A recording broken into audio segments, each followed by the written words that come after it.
Dios les bendiga, amada iglesia. Días atrás hablábamos sobre cómo el poder del Espíritu Santo fue derramado sobre los 120 en el aposento alto, lo que trajo una conmoción en Jerusalén. También hablábamos de cómo Pedro, lleno del Espíritu Santo, predicó un mensaje bastante confrontacional, pero a la vez lleno de misericordia, de esperanza.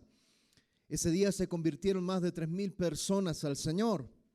Veíamos también que los primeros cristianos perseveraron en algunas prácticas que hasta el día de hoy son necesarias para nuestra madurez en la fe. Perseveraron en la doctrina, en la enseñanza de los apóstoles, perseveraron en la comunión unos con otros, perseveraron en el recordatorio de lo que Jesús había hecho por ellos y perseveraron en la oración. Hoy veremos el trasfondo de una historia de sanidad del paralítico en la puerta llamada La Hermosa.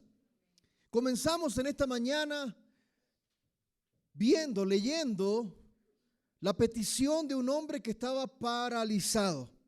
Hechos capítulo 3, verso 1 al 3, si puede seguir la lectura conmigo. Hechos capítulo 3, verso 1 al 3, dice: Pedro y Juan subían juntos al templo a la hora novena, la de la oración, y era traído un hombre cojo de nacimiento, a quien ponían cada día a la puerta del templo, que se llama La Hermosa, para que pidiese limosna de los que estaban en el templo. Cuando vio a Pedro y a Juan que iban a entrar en el templo, les rogaba que le diesen limosna. Amén. Pedro y Juan, comisionados por Jesús, reconocidos por los cristianos de la iglesia primitiva como apóstoles, embajadores del Señor, caminaban juntos. Lucas, el escritor del libro de los Hechos, pero también del Evangelio de Lucas, mencionaría en Hechos capítulo 2, 43, que muchas maravillas y señales fueron hechas por mano de los apóstoles. No fueron pocas las cosas que los apóstoles hicieron en el nombre del Señor. La palabra de Dios nos dice que ellos hicieron muchas. Pero en Hechos capítulo 3, el texto que acabamos de leer, nos muestra un ejemplo específico de eso mucho que habían hecho los apóstoles. Podemos pensar en 3 razones por las cuales Lucas decidió compartir este milagro en el libro de los Hechos. En primer lugar, porque ya lo había mencionado, había dicho que los apóstoles habían realizado muchos milagros, muchas obras. En segundo lugar, porque también después de este evento comienza otro mensaje del apóstol Pedro. Es como que si Lucas estuviese haciendo una introducción a un nuevo mensaje de Pedro. Pero también este texto que vamos a aprender en esta mañana, y estaremos en este mensaje impregnarnos de lo que sucedió en el trasfondo, nos muestra que también puede ser una introducción a lo que sucedería después.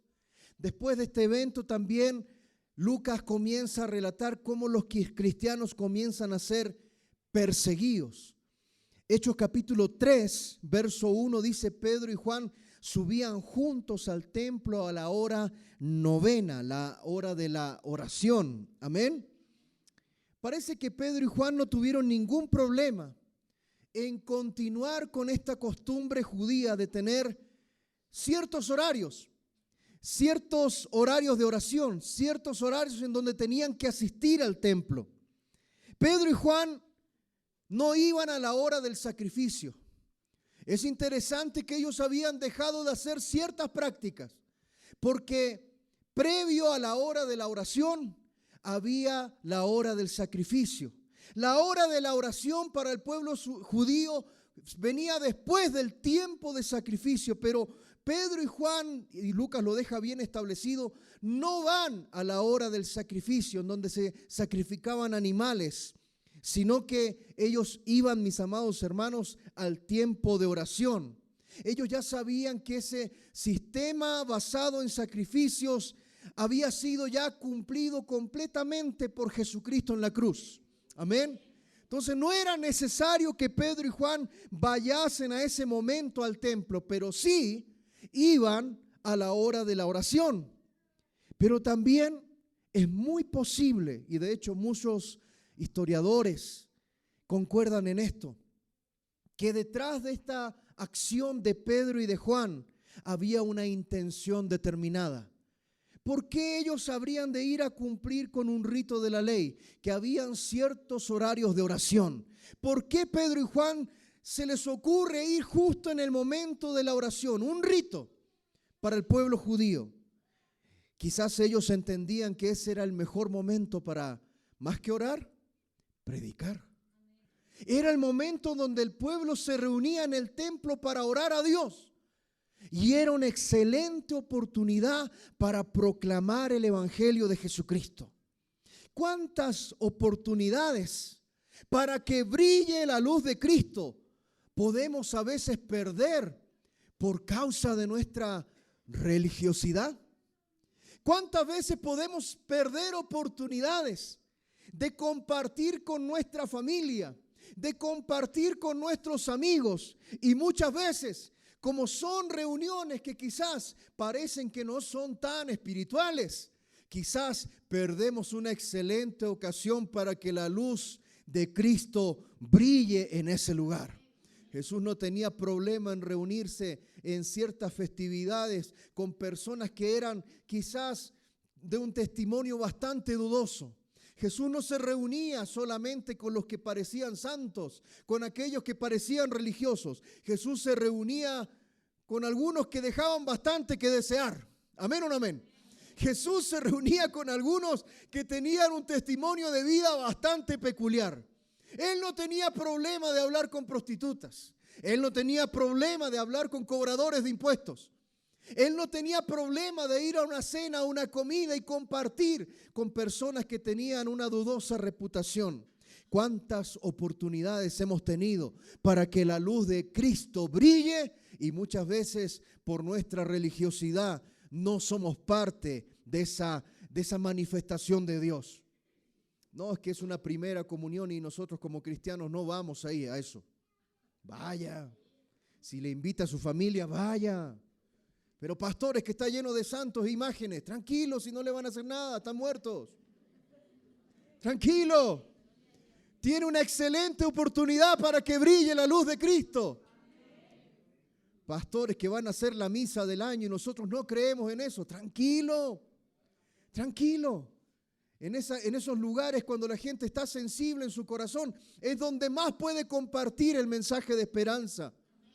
Mis amados hermanos, a veces por nuestro legalismo, por nuestra religiosidad, por pensar que quizás incluso algunos dicen, nos vamos a contaminar. Tranquilos, usted no se va a contaminar. Usted va a hacer que la luz de Cristo brille donde falta esperanza. Es muy posible que los apóstoles, es muy posible que Pedro y Juan no hayan subido a la hora de la oración para orar.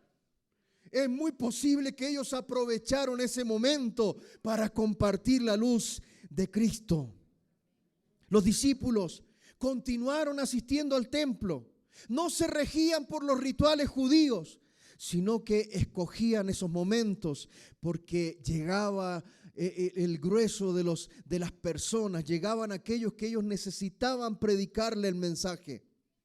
La puerta de este lugar, este pórtico o puerta del templo se llamaba o se llama La Hermosa. El historiador Flavio Josefo describe esta puerta del templo que se llama La Hermosa, la cual estaba en el monte del templo, en una de las partes más altas.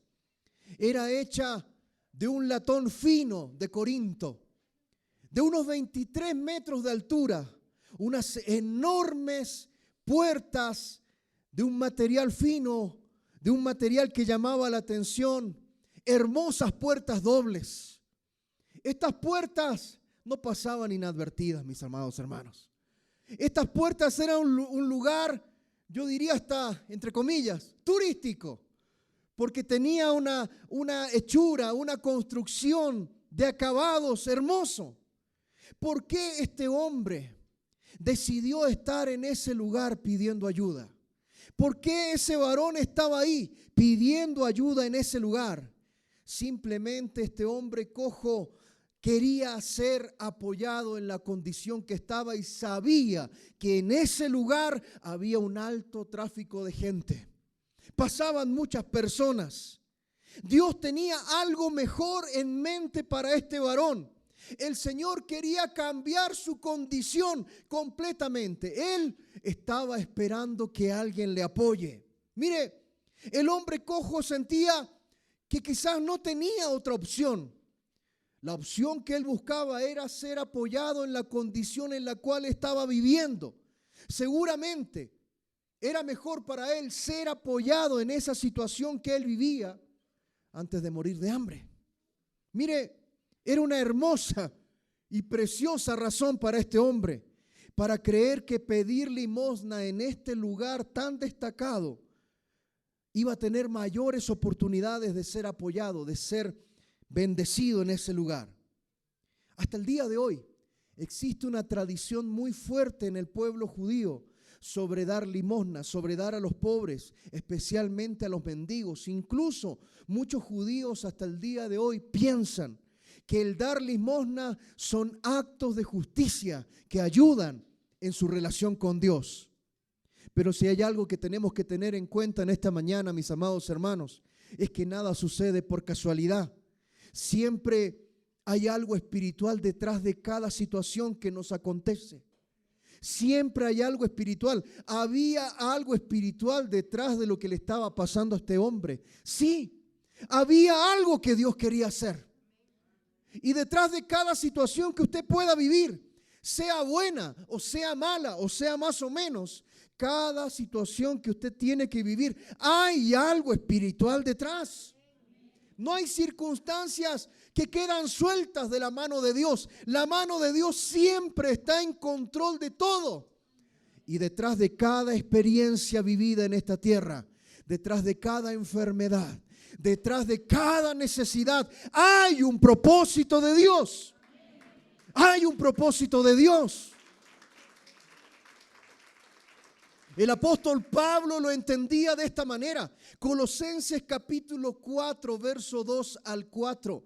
Colosenses capítulo 4, verso 2 al 4 dice: perseverad en la oración, velando en ella con acción de gracias, orando también al mismo tiempo por nosotros para que el Señor nos abra puerta para la palabra, a fin de dar a conocer el misterio de Cristo, por el cual también estoy preso, para que lo manifieste como debo hablar. Mire lo que dice Pablo: detrás de sus cadenas, detrás de la cárcel que él estaba viviendo, dice que él estaba ahí por causa del misterio de Cristo, o sea, por causa de la predicación del evangelio.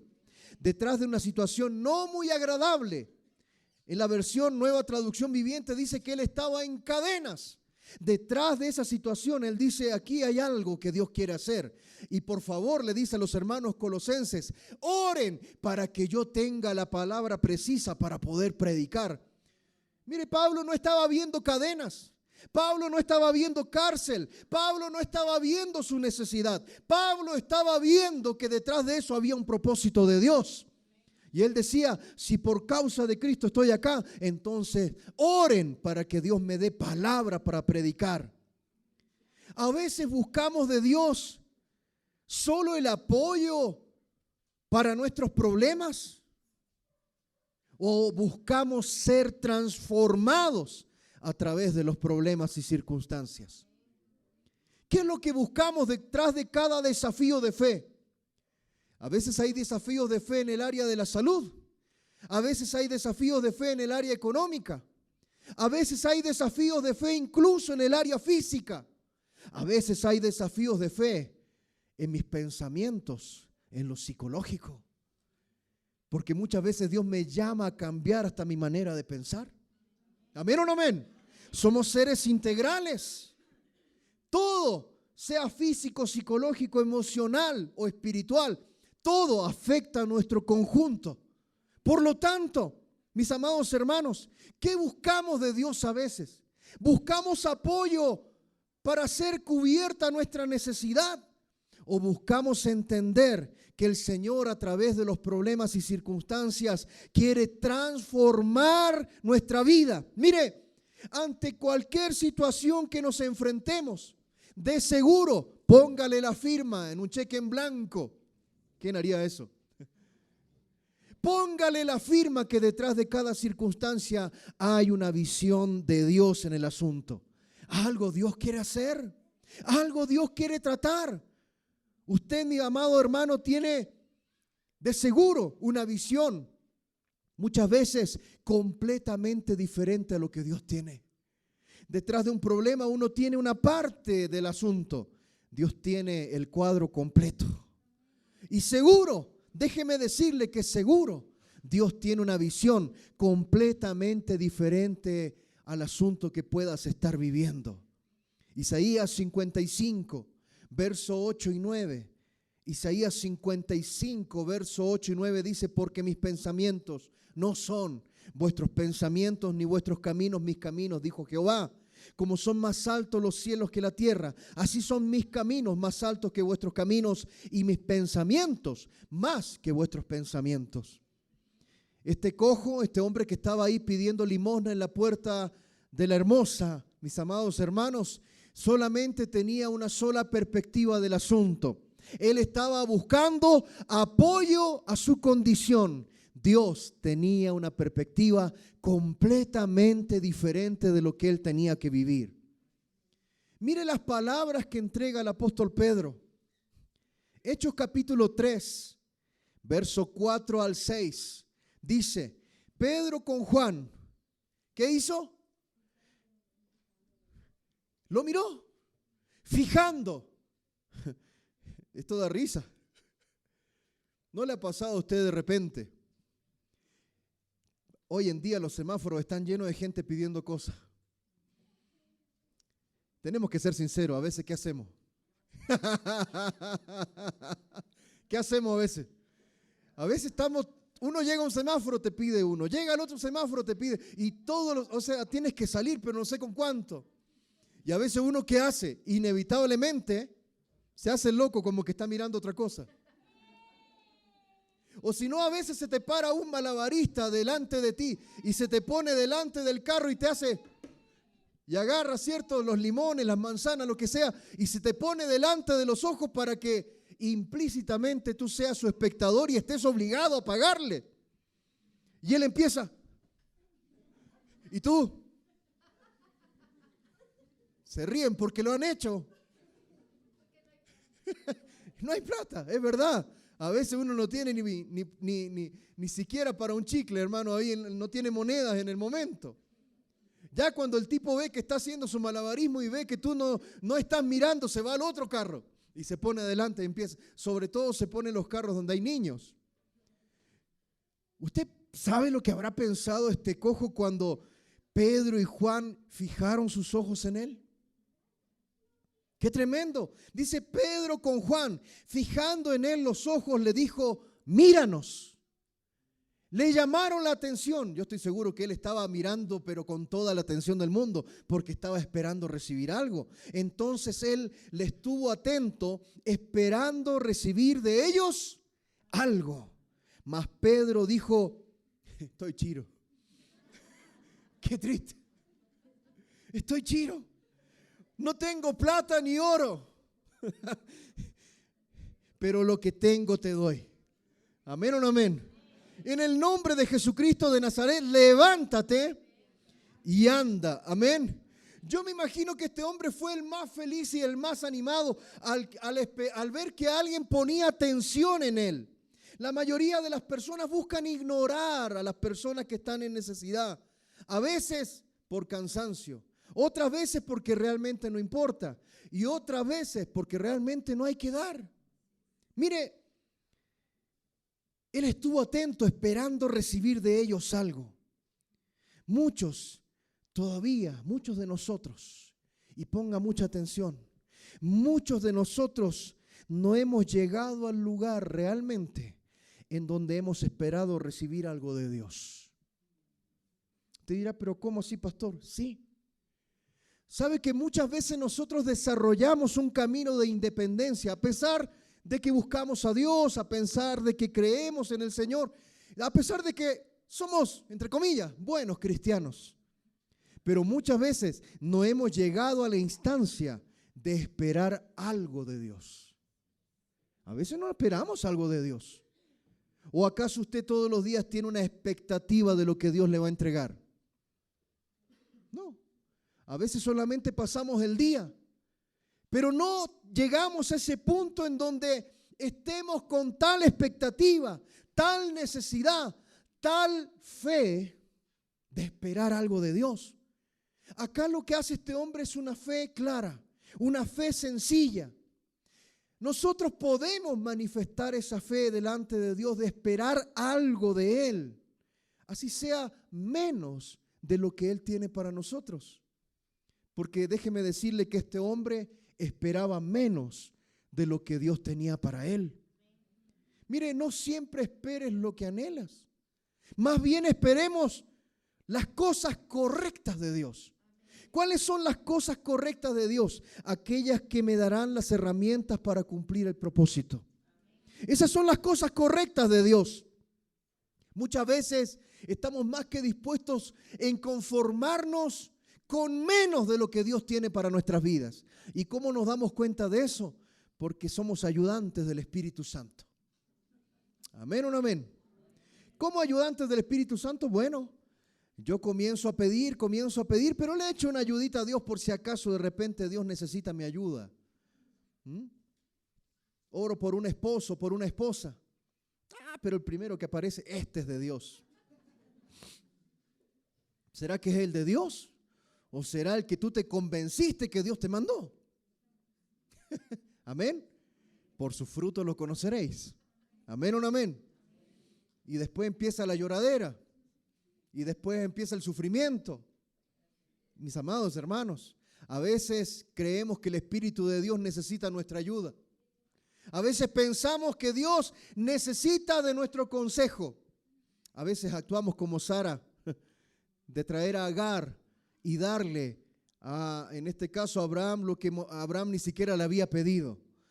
Mis amados hermanos, a veces estamos dispuestos a conformarnos con menos de lo que Dios quiere darnos y por eso como nuestras expectativas son bajas con frecuencia, eso nos roba la bendición.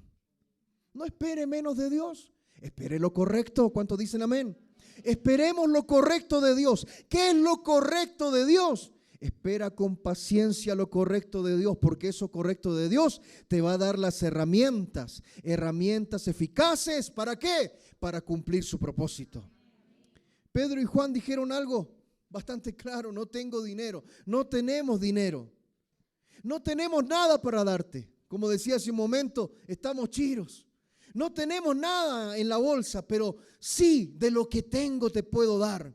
Pedro sabía cómo se sentía que Dios lo usara en sanar a otros. Pedro ya había experimentado esto. Jesús lo había entrenado. ¿Cuándo? En Lucas capítulo 9, verso 6, cuando fueron comisionados, cuando fueron enviados por Jesús. Lucas 9, 6 dice que saliendo pasaban por todas las aldeas anunciando el evangelio y sanando por todas partes. O sea, ¿Pedro había sanado personas? Sí. Pedro ya había experimentado lo que era el poder de Dios y siendo él un instrumento en las manos de Dios para sanar a otros. Jesucristo ahí los comisionó y los envió y ellos cumplieron esto. Mis amados hermanos, para algunas personas decir no tengo plata ni oro es lo peor que se puede decir. No nos saquemos la suerte entre gitanos. Andar chiro es feo. ¿Sí o qué? Cuando uno de repente no tiene pero ni uno, mi hermano. En serio. A veces rogando para que la aguja del carro no baje más. A veces rogando para que no haya subido el pasaje. Lo que sea. A veces hay situaciones en las cuales uno no tiene en ese momento. A veces tiene que esperar 4, 5, 6 días para recién tener. No hay cosa peor para algunos decir, no tengo dinero. Muchos pueden sentir que la iglesia está en ruinas cuando la iglesia dice, ¿sabes qué? Como iglesia no tenemos dinero, no tenemos ahorro, no tenemos recursos. No, mis hermanos, lo peor que le pueda pasar a una iglesia es no tener poder.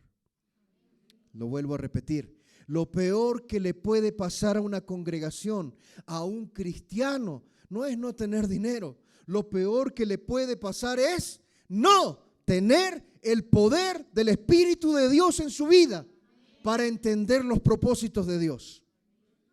Existe una historia bastante antigua sobre un monje y un cardenal de la Iglesia Católica.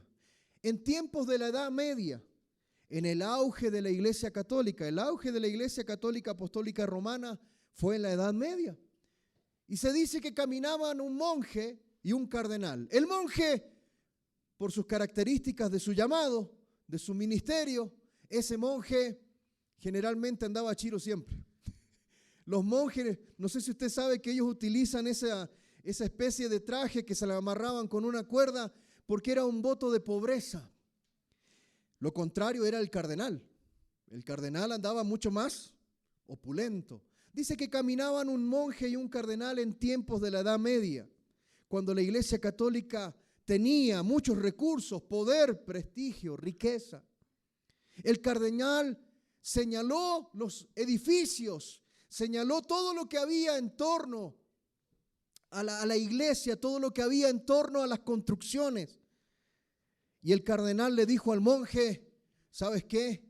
La iglesia ya no puede decir que no tiene plata ni oro, si la tiene. Y el monje, reflexionando, le dijo, pero también la iglesia puede decir que tampoco tiene a Jesucristo de Nazaret. Ya la iglesia tampoco puede decir, levántate y anda. Imagínese cuál fue la reacción de ese hombre cojo cuando Pedro y Juan le dijeron que no tenían nada para darle. ¿Sabe qué comentarios pudieron venir a su mente, a su corazón? A estos yo no les importo. Estos no me quieren apoyar. Estos tienen, pero lo tienen escondido. ¿Sabe por qué? Porque una persona en necesidad comienza a imaginarse montones de cosas. Peor, no tienen nada que darme. Miren el desastre que soy y no tienen nada para darme. Pero Pedro y Juan querían algo más que apoyar a este hombre en su condición. Ellos querían transformar su vida por el poder de Jesucristo resucitado. Escuche con atención. No es el único trabajo de la iglesia en este mundo hacer que la condición de las personas sea más soportable. Esa no es labor de la iglesia solamente. Como iglesia sí podemos apoyar, podemos ayudar, pero no es la única labor. Si no, no tendríamos congregación, solamente seríamos una fundación. Pero no, esa no es la labor completa de la iglesia. La obra de la iglesia es soltar la obra de redentora de Cristo en cada ser humano. La obra de la iglesia, más allá de lo físico, más allá de la necesidad puntual, de enfermedad, de alimento, la obra de la iglesia más importante, ¿cuál es? Soltar la obra de redención de Dios en Cristo Jesús en toda la humanidad. No se trata solo de cubrir necesidades, porque las necesidades van a estar siempre en nuestro entorno, pero las personas necesitan entender de que Dios quiere transformar sus vidas, transformar su forma de vivir. Ese cambio, esa transformación, en la mayoría de las veces suple las necesidades del ser humano. ¿Cuántas veces nos hemos encontrado con personas que son atadas a los vicios, al alcoholismo, a la drogadicción? Y por más que se le ayuda de una u otra manera, les cuesta poder soltar esas cadenas que están sobre sus vidas. Pero muchos han encontrado solución y transformación a través del Evangelio. Primero, son transformados de adentro hacia afuera. Cuando es transformado su interior, lo otro viene como consecuencia. Entonces la persona ordena su vida. Entonces la persona deja sus vicios. Entonces la persona deja de gastar en cosas que le destruyen y comienza a ahorrar, comienza a trabajar, levanta a su familia. Amén. Tiene que haber una transformación de adentro para afuera. Mire, este hombre esperaba solo una ayuda económica. Pedro y Juan querían transformar su vida a través de la experiencia del Espíritu Santo. Es por eso que es tan importante para usted y para mí darle valor a la experiencia personal con Dios. Usted no puede decir de lo que tengo te doy si usted no busca a Dios. Mire, aquí Pedro y Juan estaban dando realmente de lo que tenían. ¿Qué tenían? Tenían una comunión estrecha con Dios y el Espíritu Santo. Uno no puede pararse delante de alguien y decir, de lo que tengo te doy, pero si no tengo vivencia, experiencia, vida espiritual con el Espíritu Santo, ¿qué voy a dar? No voy a dar nada. No tengo que dar. Muchos desean decir, levántate y anda. Muchos quieren ser usados en milagros y en señales, pero no tienen comunión. No tienen comunión, no conocen al Espíritu Santo. No han recibido el poder de la presencia de Dios. Qué interesante lo que Pedro utiliza acá. Pedro dice, en el nombre ¿de quién? De Jesucristo de Nazaret, de Jesús de Nazaret. ¿Sabe usted que Jesús de Nazaret era un título con el cual miraban en menos a Jesús? ¿Sabe usted?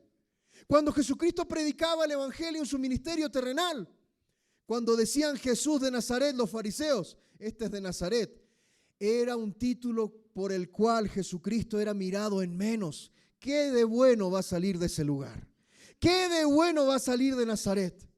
Esos ni judíos son casi. Los miraban en menos, como gente del vulgo, como campesinos, gente que no tenía preparación. Por eso decían, Jesús, el de Nazaret. Miren lo que hace Pedro. Utiliza ese título que según el ser humano traía deshonra sobre Jesús.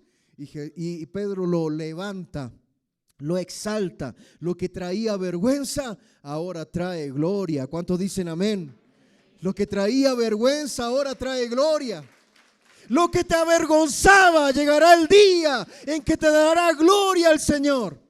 Aquello que puede producir afrenta hoy, aquello que te da vergüenza hoy, va a ser un testimonio de lo que Dios quiere hacer con tu vida. Dios va a sanar tu vida. Dios va a sanar tus emociones. Dios va a sanar tu cuerpo físico. Lo que te trae vergüenza hoy, te dará gloria al Señor mañana. ¿Cuántos dicen amén?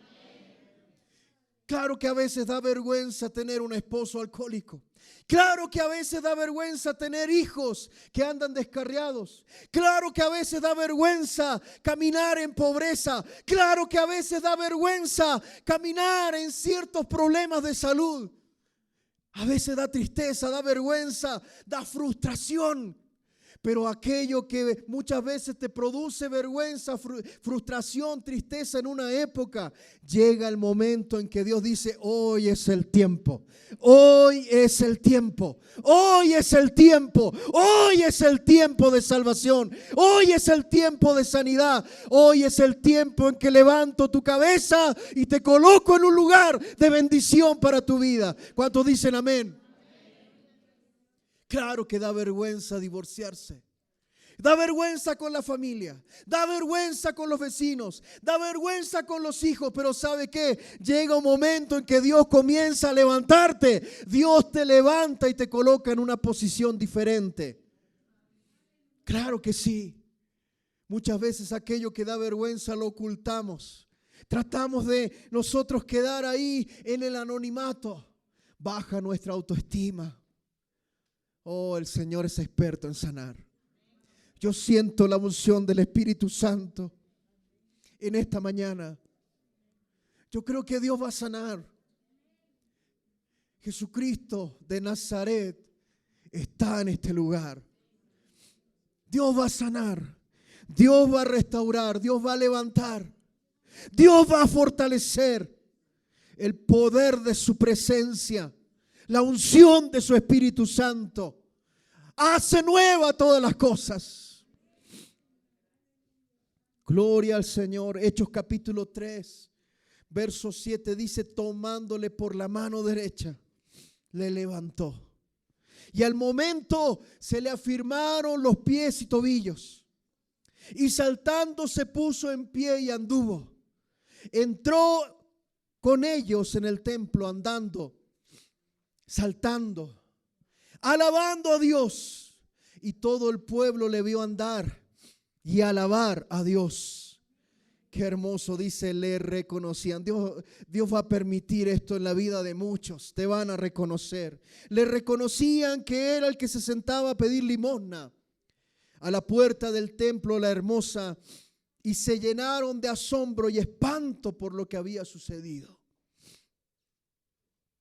Una cosa era decir levántate y anda, pero otra cosa muy distinta y mucho mayor, disculpe la mezcla de palabras para darle fuerza, era tomar la mano de ese hombre con osadía y levantarlo. ¿Sabe lo que sucede acá? Acá sucede que el Espíritu de Dios derrama un don de fe impresionante sobre Pedro y sobre Juan. La Biblia dice en 1 Corintios 12:9 que a otros da fe por el mismo Espíritu y a otros dones de sanidades por el mismo Espíritu.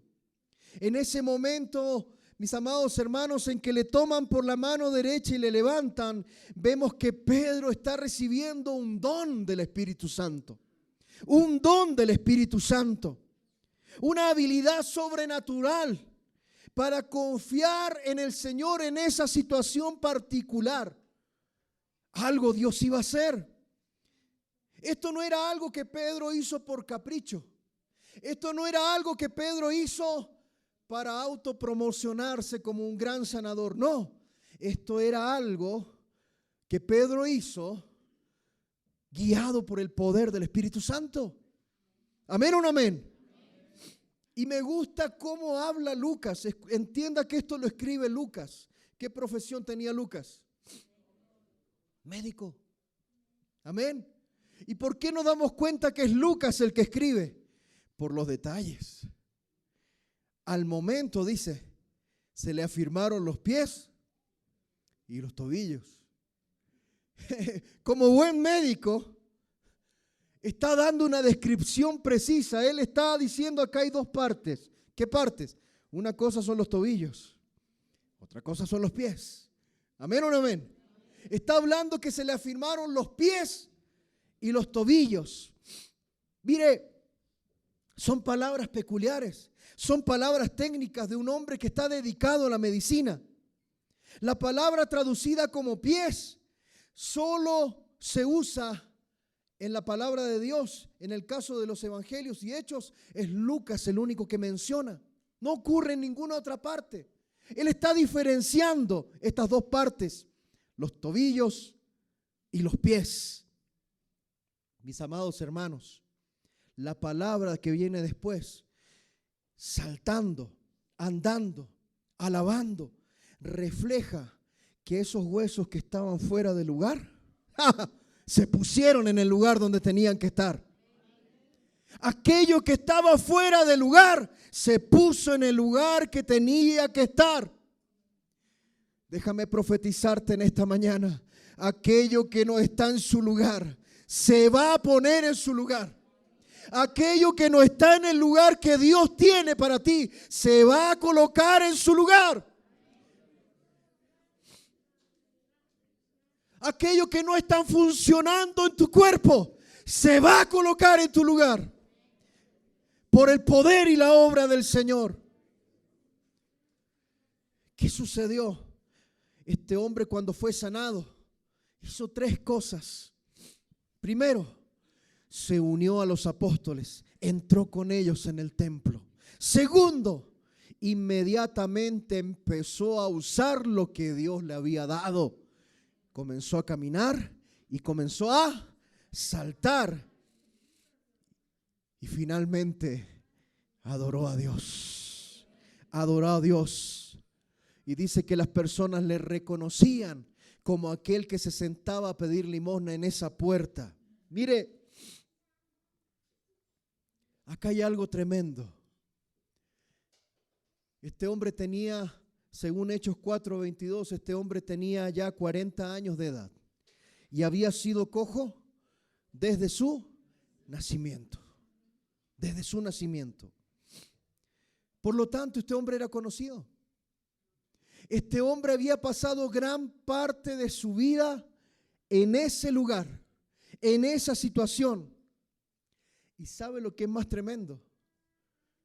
Que es muy posible que Jesús pasó muchas veces por ahí y lo vio. Mire, ¿será que Jesús se toma su tiempo para sanar? No me cabe duda que Jesús, lleno de misericordia, de bondad, de amor, que cubría las necesidades de las personas, no me cabe duda que Jesús lo vio en innumerables ocasiones, porque Jesús tuvo que haber pasado por ahí. Y Jesús lo vio muchas veces. ¿Será que Jesús se toma su tiempo para sanar? ¿Qué cosas tienen que cambiar para que podamos ver milagros en nuestras vidas? Mire, si suponemos que Jesús pasó muchas veces por ahí, vio que ese hombre necesitaba ser sanado, ¿por qué no lo sanó antes? Y si eso fue así, seguramente Jesús no pasó solo. Jesús siempre andaba acompañado ¿de quién? De sus discípulos.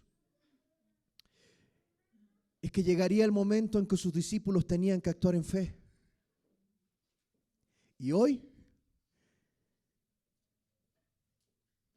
por la unción y la presencia del Espíritu Santo, yo quiero hacerte una invitación. Hoy, el Señor te está diciendo, hoy tienes que estar en la posición de actuar en fe.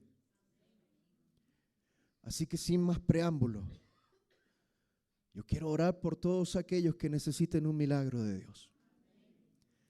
Por favor, si usted necesita un milagro del Señor en el área que sea, pase al altar. Vamos a orar. Actúe en fe. La fe es práctica. Yo no le voy a convencer. Si el Espíritu de Dios habló a tu corazón con esta palabra, pase en fe. Póngase acá adelante. Reciba su milagro hoy. Pase por acá. Vamos a creer en que Dios tiene un milagro para su vida.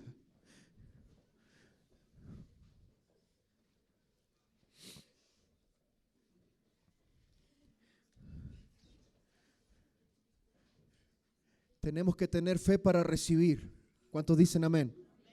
Pero también en esta mañana vamos a tener fe para dar. Y si puede colocar su mano alrededor del hermano que está al lado de usted, usted no solamente va a tener fe para recibir, usted en esta mañana va a tener fe para que Dios le use como instrumento para su hermano, para su hermana.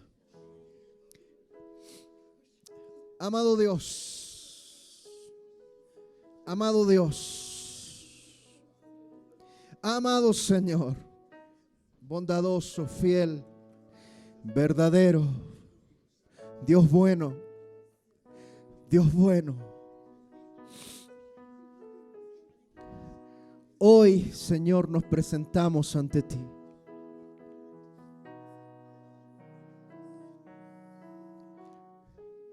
Hoy reconozco que tus ojos se han depositado sobre esta iglesia, sobre nosotros. Y hoy estamos aquí, mi Dios, para manifestar el don de fe, el don de sanidad que solo tu Espíritu Santo sabe a quién se lo ha entregado en esta mañana. Pero por medio de la oración, Señor, ponemos la mano al lado de mi hermano, de mi hermana, colocamos nuestra mano en el nombre de Jesús. Si quiere hablar en lenguas, hable en lenguas con libertad. Suelte lenguas para el Señor. Conéctese con el Espíritu Santo en esta mañana. Hable misterios para con Dios. Derrame bendición sobre su hermano, sobre su hermana. Hoy día esperamos recibir de ti algo, Señor. Padre, en el nombre de Jesús, oro, Padre Santo, por sanidad. Oro, Señor, por recursos. Oro, Señor, Padre de la gloria, por recursos, ideas, recursos, sanidad, sanidad. En el nombre de Jesús. En el nombre de Jesús. En el nombre de Jesús. En el nombre de Jesús. En el nombre de Jesús. Devuelve movilidad, Señor. Devuelve movilidad, Padre.